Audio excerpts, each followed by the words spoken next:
Well, good morning, friends. And as you can see, I have new sunglasses. I had these other pair that clip onto my prescription glasses, and in the last year, I've had two pair, and both of them have broke. So I decided I'm just going to go with a different style. These actually fit like over your prescription glasses. I had ordered them from Amazon, and I really like them. But anyway, this is going to be a vlog. Basically, like this is Monday. I don't know if I already said that. And I'm just going to pick up the camera between now and Thursday and just film whenever. And then on Friday, you will get this week in the life vlog. I just kind of decided to do it that way this week. Wednesday's video, which will have already seen by the time you see this, was a 2-week process to get that video ready, and I hope you enjoyed it. But anyway, I am in town. I dropped Olivia off at school, and it is time for me to get my nails done. And so, yeah, I'm going to get my nails done, and then I have to go over to Tractor Supply and pick up a couple of things.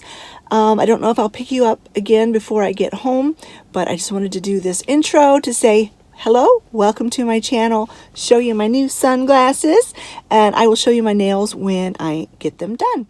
I am home. I've been home for a couple hours. And well, maybe an hour and a half. Had some lunch and whatnot, and I just wanted to show you my nails. I'm downstairs, so the lighting's not super great. I'll take a picture when I go back upstairs to show you, but I just love it. I think it's so pretty for Valentine's Day. And so what I want to do down here is, this is the other side of my office. It's like, here's the other side of the plant stand. And then, you know, there's my office in there. And so out here I have my worm farm. And then this cabinet has all my like gardening supplies and stuff in it. And I put it there so that it would be kind of close to where my gardening stand is. But I don't really like it here, because what was there is this chest. And I moved the chest here. I don't like it here. I like it over there. That's where it's been for years, and I just like it there.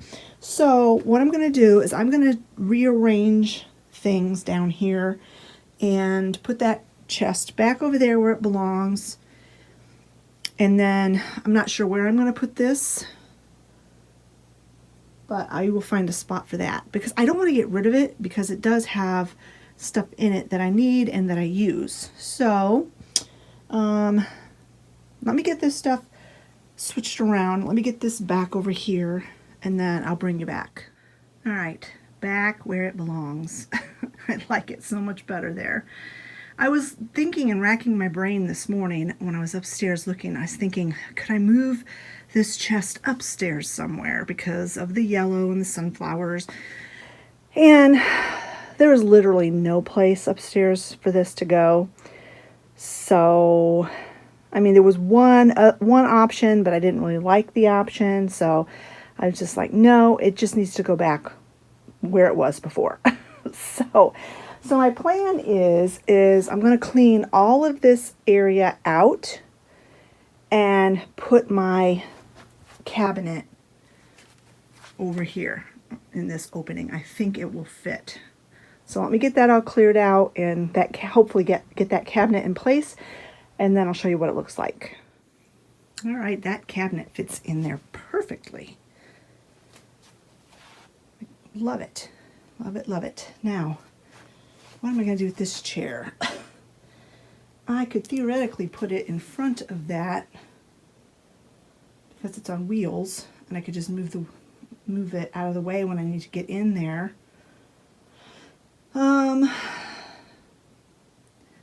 Let me try it. Let me see what it looks like. I think that's okay. That'll work. It's not that big a deal to move it because it's on wheels. I can move it out of the way and get into that cabinet whenever I need to. I don't need to get into that cabinet very often. So, good. That worked out. That worked out good. Worked out better than I hoped for, actually. So, yeah, good. That was bugging me this morning. It was bugging me last night. I'm like, I almost came down here last night to do something with it, but it was like 10 o'clock at night, and I'm like, I need to just be shutting my brain off, not doing stuff to get my brain all wound up. So, yeah, yay, I like it. Turned out good. Well, hello guys. I am sitting at my chiropractor. I just got done with my chiropractor appointment, and while I'm in town here, I thought I would go back over to the thrift store Emily and Ivy, and that was the place where I got those Occupy Japan figurines, and I think I'm going to go back in there and pick up a couple more of those because I really like them. And maybe if it's not too busy in there, I will bring you guys along and kind of show you the place. So let's go to Emily and Ivy.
Well, that was fun. I wasn't in there too terribly long, but I want to get home because I'm really hungry. I had anything to eat today. Oh, I take that back. I did have a couple of toaster waffles this morning for breakfast, but I'm going to go home and get some lunch. I'm glad I came today because that booth that had the occupied Japan figurines only had a couple left, and I couldn't believe it. I'm like, man, it only been a week and phew, they got wiped out. And I found a couple of other really cute things, so I will do a haul after I get home. So we'll meet you back at home and I'll show you what I picked up. All right, friends, I had to struggle to get a decent angle here. The lighting is really weird today. It's like partly cloudy, and then sometimes the sun will come in real bright, and then the clouds go behind the sun goes behind the clouds and it gets really dim. And then I've got this light that reflects in my glasses. So I've been piddling with this camera for 5 minutes, but this is about the best it's gonna get, I think. So I'm home obviously, and I have a small haul for you from Emily and Ivy. I didn't take a ton of footage in there. There was quite a few people in the store, and there's so much stuff on the shelves, and it's really kind of hard to juggle my camera and look at things and show prices. I'm not very good at it. I don't do it very often, but I thought I wanted to, I just wanted to give you guys a little taste of what Emily and Ivy is like. I did not go through the entire store today because I was just in there last week. I basically just went back to the vendor that had the occupied Japan figurines, and then I kind of went to some of the other booths that I didn't spend as much time in last week, because when you get towards the end of that store, you're like, okay, I gotta hurry up and get out of here because I've been in here for an hour and a half. So anyway, but I was able to find a few things, and I mentioned in the car that I'm glad I stopped because there was only just a couple of the occupied Japan figurines left. There were 3 left, and I chose 2 of them. The third one I would have bought, except I just didn't really love it. So, and I wanted 2 because where I want to put them, 2 would look really good. So let me go ahead and show you the 2 that I picked up. The first one was one I looked at last time. I actually had it in my cart, and then I decided against it. And this one was $4. This little girl here.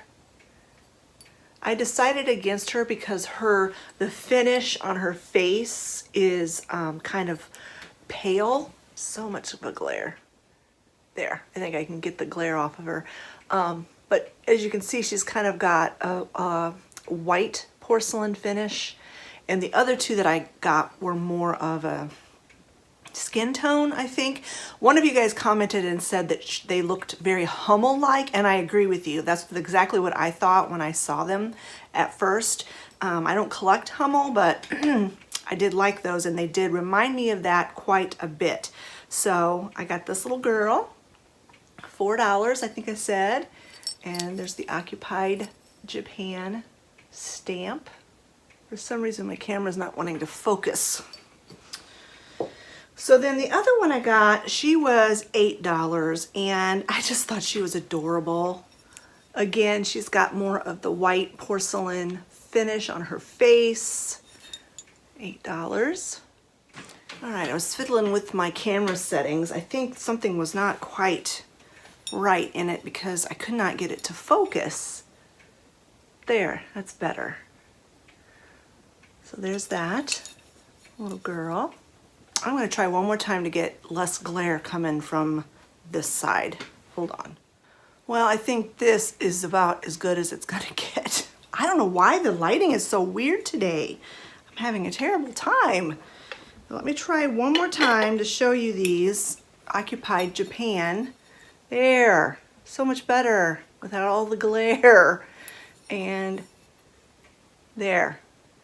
Still kind of not wanting to focus on the words very well, but that's okay. At least it's not so glary.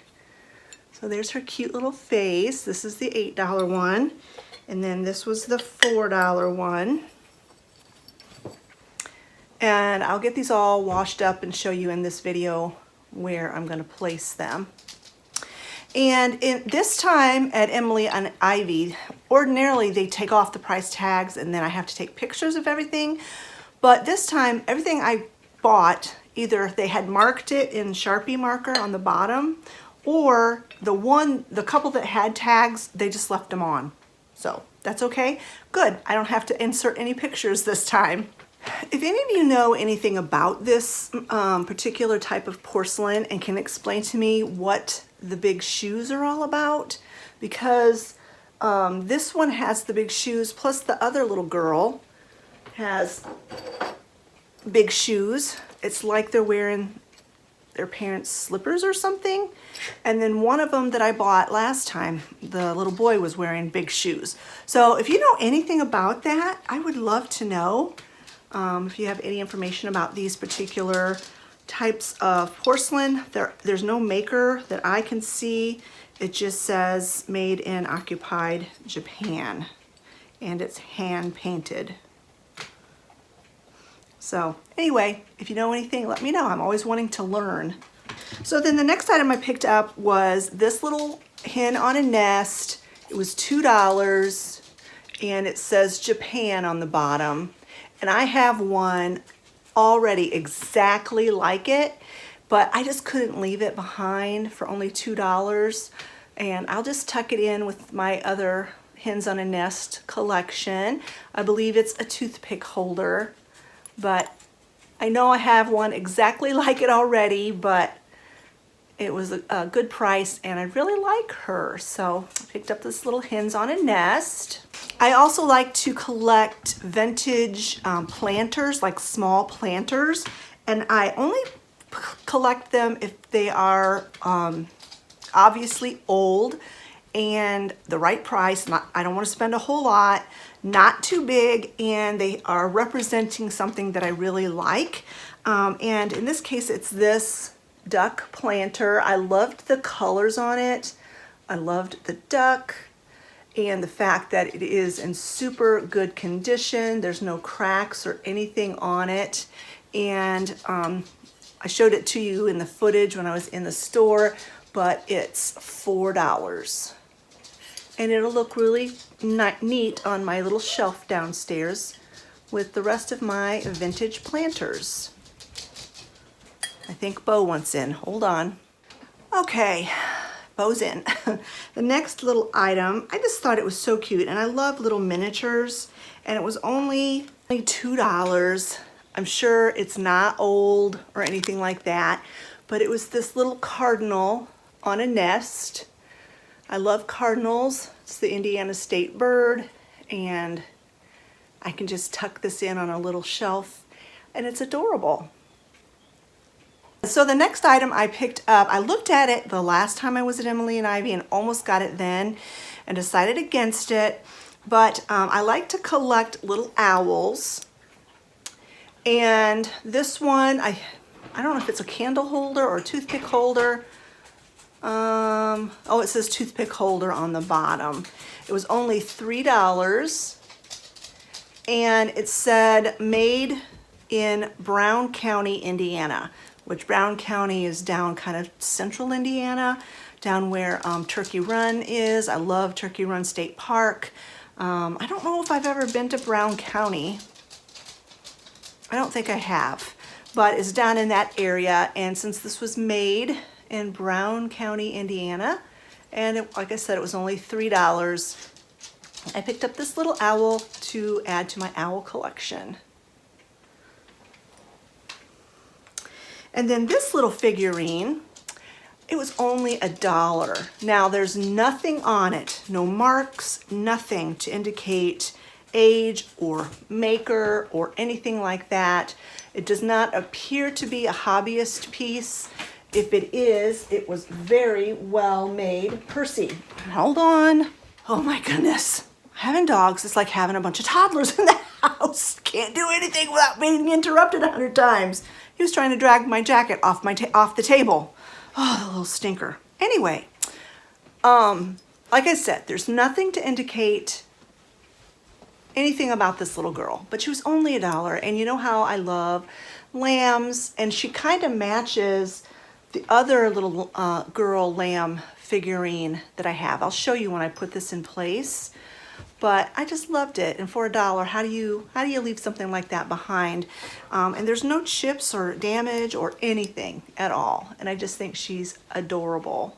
I don't know if you can see the lamb's face, but so cute. And I only have one other item to show you. And this one I looked at and looked at and looked at. In the footage, you will have seen me looking at several of them in this like collection. It looks like someone had gotten rid of their collection. And I thought they were cute, but I was just gonna leave them. You know, they weren't cute enough for me to start collecting them. I already have so many things that I'm collecting. But when I saw the one I picked up, I couldn't pass it up. And the reason is the Doxies, because I do collect Dachshund figurines. And I thought this was the most adorable little girl. I love the red hair. And it was $10. It was the most expensive thing I bought today. And it was from the Goebel company in West Germany. Now, if you guys can tell me anything about the Goebel company in West Germany and anything about this particular set of figurines, please let me know. I don't have any intentions of collecting these. Like, I thought there was several of them there.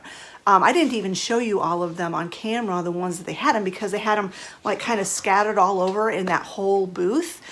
But when I saw this and I saw the Doxies, the only thing that would make this better is if there were three.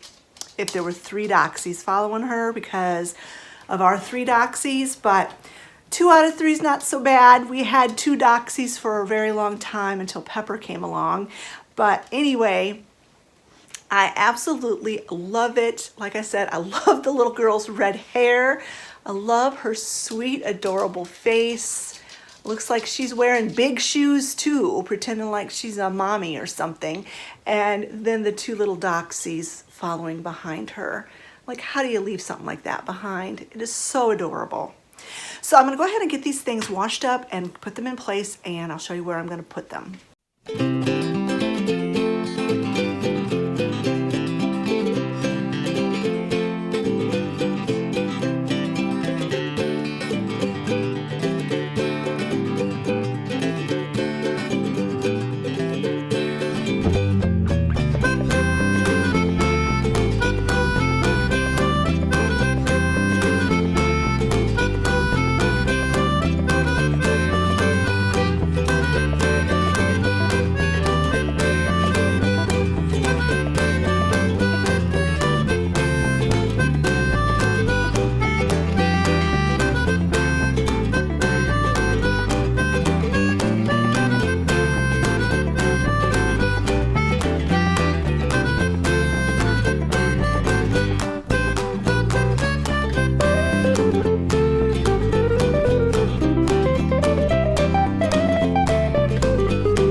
he's washing out the inside of it. I said, I'm not gonna stoop low enough to stick my head in that bag.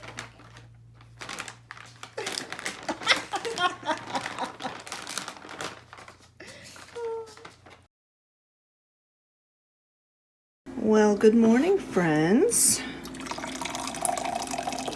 I'm making my coffee, as you can see, and I'm going to try this lavender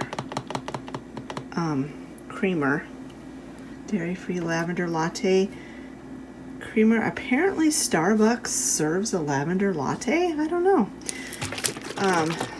Olivia opened this a few days ago and had some with Earl Grey tea, and she said it was really, really good. And I tasted some just on its own, like in a little cup, and I thought it tasted good too. It was very mild, a very mild lavender flavor, so I really don't know how much it's going to actually change the flavor of the coffee. And I'm going to add some of my Ripple to it because it's never light enough to suit me. These flavored creamers never make it light enough for me. And I've got some of my simple syrup stevia here just in case it's not sweet enough. So let me get this a taste, and I'll let you know my thoughts. I tasted it off camera so you wouldn't have to listen to me slurp, because there's just no way to drink your first cup of coffee or first taste of coffee without slurping. It's actually really, really good, and you can taste the lavender, and you would never think that lavender and coffee would go good together, but it sure does. It's delicious. I highly recommend this. All right, I'm going to go sit down and we're going to have a little chat. Before we head into the living room to sit down and have our little sit-down chat, I've been reading my comments on my big declutter video that went live today, and thank you guys so much for all your sweet comments and your encouragement. And one of you, Carrie, noticed this picture and said how much you liked it and you hoped that I didn't get rid of it. Absolutely never, ever, ever going to get rid of this, because this picture was actually painted by Olivia. I think it was 2019. The years just seem to fly by so quickly, but I think it was 2019. We lost two of our miniature dachshunds within 3 months of each other. We lost Pepper. She died. We had to have her put to sleep because she had terrible skin cancer. And then 3 months later, we lost Lucy. Her kidneys stopped functioning and we had to have her put to sleep. This is actually a very, very accurate rendition or depiction of Lucy and Pepper. Olivia did an absolutely fantastic job painting those dogs. She did it, she never had told me this, but I think, because I'm her mother and I know her, that this was her form of dealing with her grief of losing our two babies within 3 months of each other. It was such a terribly difficult time for the whole family. I cope with grief by crying constantly. I'm a crier, and Olivia's not really a crier. She holds it in, but she deals with her grief through artistic expression. And so she painted this picture for me, and I told her back in May when we lost Sally that she needed to add Sally to this picture. And so she hasn't done it yet. She's been busy with school. But I'm hoping this summer when she's on break, she will add Sally to the picture, because then our three doxies will be represented in this picture on this canvas. And I just love it. I love this picture and I will never part with it. So I just wanted to let you guys, address that comment on this video. All right, I've got you guys on a tripod. Makes it a little bit easier so I can drink my coffee while we have our little chat here.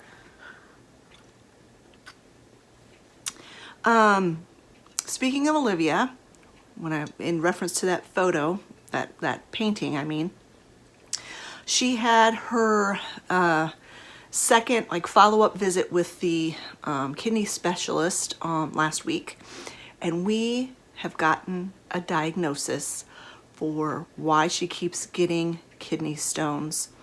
It is a condition called, I've got the paper here, and I will type it on the screen in case I'm pronouncing it incorrectly. Hypocituria. Hypocituria. And basically that means she has incredibly low citrates in her urine, and that her pH, so that makes her pH level very alkaline. And apparently you need to have fairly acidic urine in order to break down any calcium that gets into your kidneys and bladder. And I asked the specialist, you know, why does she have low pH? Why does she have a low citrate level? And she didn't really answer the question. Like, I don't think they know. And typical of doctors, if they don't know the answer to the question, they just ignore the question. That's been my experience with doctors. Not that the doctor it's a female. She was very nice, very, very nice. Not snobbish, or a lot of times when you go to a specialist, they're kind of stuck up snobs and treat you like garbage. But this woman was very nice and answered our questions, but she couldn't really answer that question. So we don't really know why she has a low pH. There is a treatment.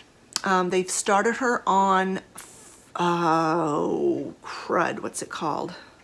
Hold on, let me go get it. Potassium citrate. Could not remember what it was called. I asked her, I said, like, is that something you can get at the health food store? Because it just kind of sounds like a vitamin or a mineral.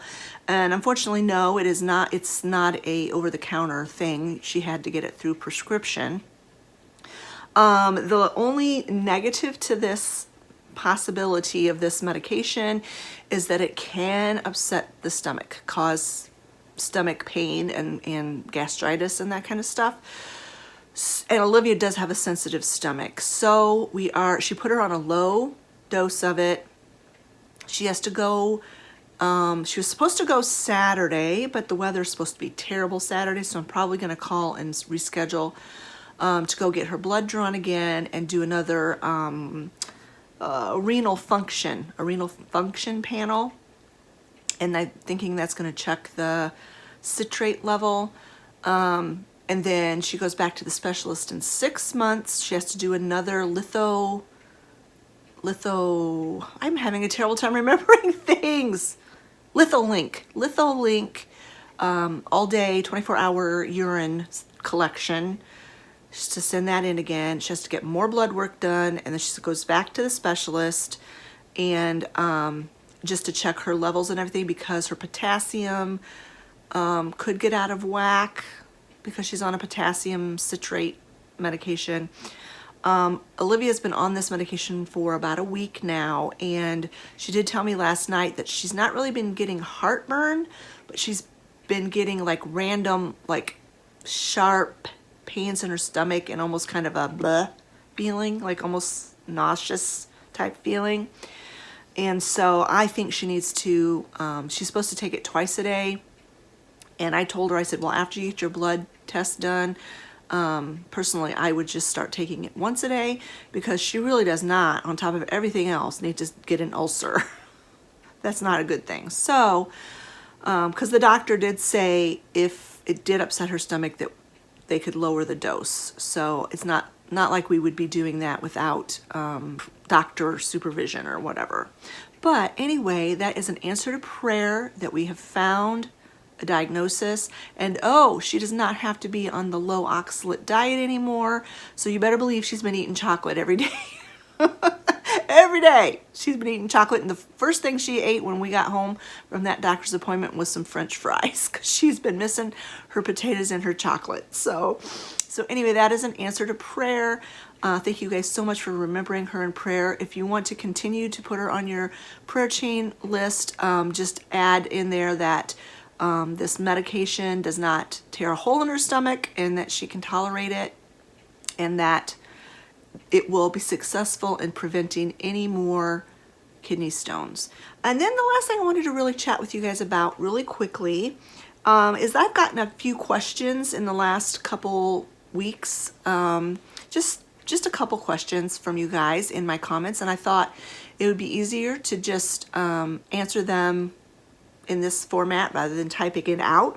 And plus, if anybody else was wondering, you can hear the answer as well. The first question was, when is Travis's birthday? As I alluded to that in my last grocery haul. His birthday is February 18th. So that was that answer to that question.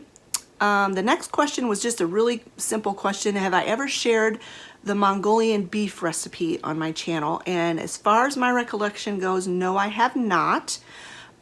So I will try to remember the next time I make that dish to share it on here. It's very simple. You know me, I'm not a big fan of cooking, and I don't like cooking fancy, complicated things. So this is a very tasty, uncomplicated recipe. So I'll try to remember to share that the next time I make it.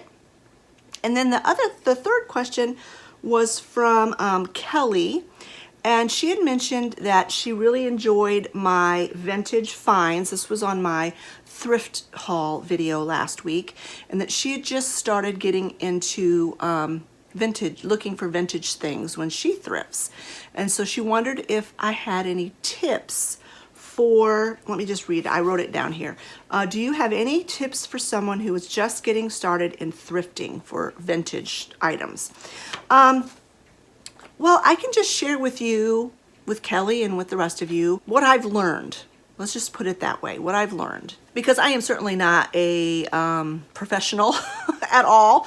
I myself have just started looking for vintage finds, probably just within the last 4 or 5 years have I really started shopping mainly exclusively for vintage things. I, for a while there, was in that whole trend of making stuff from Dollar Tree items, which is fine if you want to do that. But then I got really into looking at the authentically vintage things whenever I would go thrifting. And the quality of the things that was made 50 years ago is just remarkable when you compare it to, like, specifically Dollar Tree things. I mean, it's just with like night and day difference. And I'm not saying you can't make beautiful things with Dollar Tree items. You certainly can.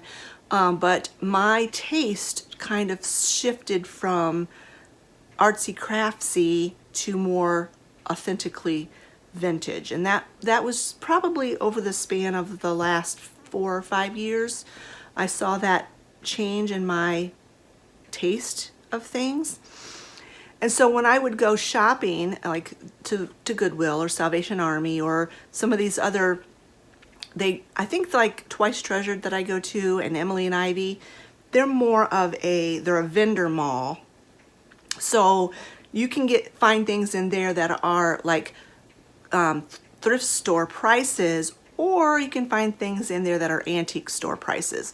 And so you just have to be mindful of that if you're shopping at like a vendor mall, because each vendor can price their items however they want to. So if you're looking for exclusively vintage things, typically you will probably have to pay up for things. If you are specifically wanting to just get thrift store prices or garage sale prices, you can still do that. You can still find authentically vintage things priced that way. It just is a little bit harder. So I guess my first tip is don't shop outside of your budget, but be mindful that you may have to pay up for something that's authentically vintage. The second tip I would have to say is shop often, because they get new stuff in all the time. Perfect example, I was just at Emily and Ivy last week when I did my thrift haul. I went yesterday, and some of the things that I had seen there just a few days prior were gone, and they had new things in. The different vendors had new things in. So as often as you can, thrift often. Thrift at different stores. Don't get stuck in a rut of just shopping at Goodwill or Salvation Army or a Mission Thrift or anything like that. You'll be surprised if you really look, because I was in that rut of just shopping at Salvation Army and Goodwill. And then I realized, oh, there's Twice Treasured, and now Twice Treasured has a sister store. And then I just found Emily and Ivy, and then right next to Emily and Ivy is another store. Their hours are weird, so I haven't been in that one. But and then there's another store that I don't get to go to often called the Elephant Trunk. So, and that's just in my small town. So be aware and look around, and you'll find a bunch of different thrift stores and vendor malls that you can shop at. So shop often, shop in many different places, because every place is gonna carry different things. If you're wanting to find something that's authentically vintage, I am definitely not an expert at this, because they are getting more and more remakes, and the dupes are sometimes really hard to distinguish from the actual vintage. But learn the markings on things. Like, for instance, those made in occupied Japan porcelain figurines. It's stamped right on there, made in occupied Japan. And so you know that is an absolute clue that this is authentically old. Now, I'm not really sure how old, but pretty old. Things that are made in Japan are typically older. Now, if it's made in China, it's probably not old, and it's probably a dupe. If it looks old, it's a dupe. If it's made in Hong Kong, it's probably pretty old, and also made in Taiwan. Those are all clues that these items are probably on the older side. And otherwise, if it's made in China, it's not. If you're looking at books, look at the copyright date. That's an easy way to figure it out. And then sometimes you just mess up and you buy something that looks old and it's really not. And that doesn't matter to me in some cases. It's like, if it looks old and I really, really like it, I don't care if it's not authentically old. I prefer the authentically old things, but sometimes that doesn't happen. And like I said, I am not an authority on vintage and antique things. So I make mistakes, and sometimes I get fooled. So that's the chances you take, I guess. But in the end, it doesn't really matter, because if you love it, it doesn't matter how old it is. And if you're not, because if you're not going to resell it, what difference does it make, Learn your style, and I touched on that already. My style keeps getting narrowed down and narrowed down. And I just did, I do all these big declutter videos and things because I've learned that, okay, I liked that 10 years ago, but I don't like it now. It's not that it's ugly or whatever, not that I hate it, it's just not my style anymore. So refine your style, and that's going to take some trial and error as well. And it's okay. It's okay to say, okay, I bought this 3 years ago. I liked it then. I don't really like it now. And it's okay to redonate it. I had a hard time with that because it's like, I spent money on this. I should keep it. But if it's just collecting dust and you don't really like it, it's okay to redonate it because someone else will love it. Watch other YouTubers on that do vintage and thrift and antique hauls. I've learned a lot from just watching other YouTubers. A couple of my favorites are Donna from Delightfully Southern. She does not claim to be a professional either, but she knows her style.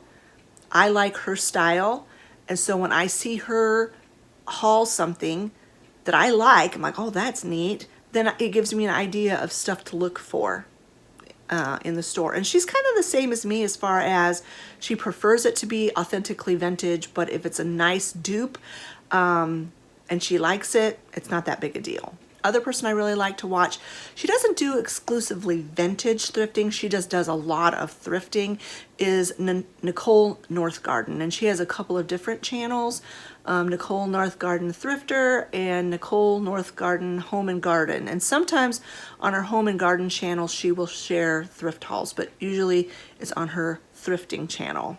And then there's a few others, but you know, you can find, all you have to do is just search it on YouTube and you'll come up with more than you know what to do with on vintage thrifters. And go to antique stores, okay? Normally if it's advertised as an antique store, the prices are going to be too high, at least for me and my budget.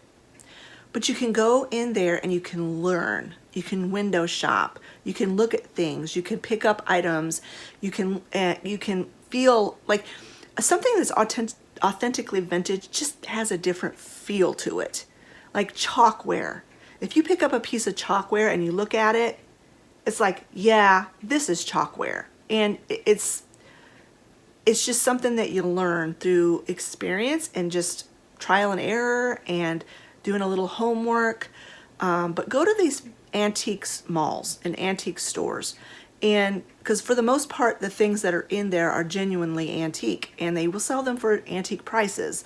So don't go in there thinking you're going to buy anything necessarily. I mean, you might be able to find something that you can afford, but to go in and use it like a educational experience, like a field trip, to learn from other people who are more professional or whatever, that know more. So go to antique stores just as a chance to learn.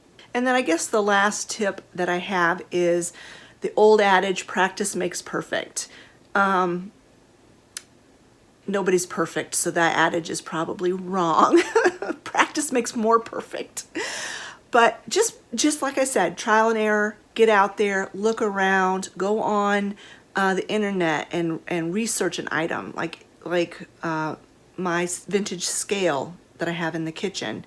I Google Lensed it. I looked it up because I didn't know what year it was. If there's an item that you don't even know what it is, take a picture of it and just research it. Research the items and just learn. It's fun. You never stop learning in your life, and if it's a passion that you have and it's something that's really fun and you really enjoy it, then it's not work to learn about these things. Oliver, what are you doing? I put these covers on to protect him from his hair, and he always scratches them up. So I have hair on the couch anyway. I've been chatting for a really long time, and that's going to make this video really long. And so I am going to stop here. And I probably will end this video very soon because with all my other clips and chatting for this long, it's going to make this a really long video. And indeed, this is a very long video, so this is where I'm going to end this video.